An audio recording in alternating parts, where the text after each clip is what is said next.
আসসালামু আলাইকুম ওয়া রাহমাতুল্লাহি ওয়া বারাকাতুহু।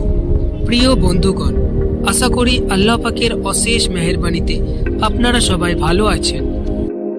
আজকে আমরা জানব রোজার গুরুত্ব ও ফজিলত সম্পর্কে।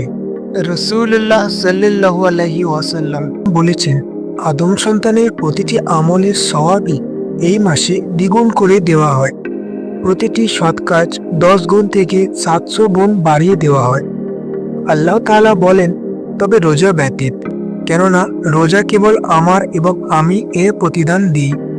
রোজাদার আমার জন্য তার লালসা ও খাদ্য পরিত্যাগ করে। রোজাদারের দুটি আনন্দ রয়েছে, একটি হলো রোজা ছাড়ার সময় আর অন্যটি হলো তার রবের সাথে সাক্ষাতের সময়। আর রোজাদারের মুখের গন্ধ আল্লাহর নিকট কস্তুরীর সুগন্ধি থেকেও প্রিয়।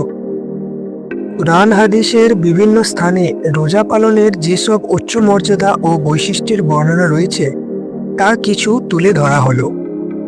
এই মাসের নাম পবিত্র কোরআন মাজিদে উল্লেখ করা হয়েছে। মহান আল্লাহ এ মাসের রোজা ফরজ করেছেন। আবার এ মাসেই পবিত্র কুরআনুল কারীম নাজিল করা হয়েছে।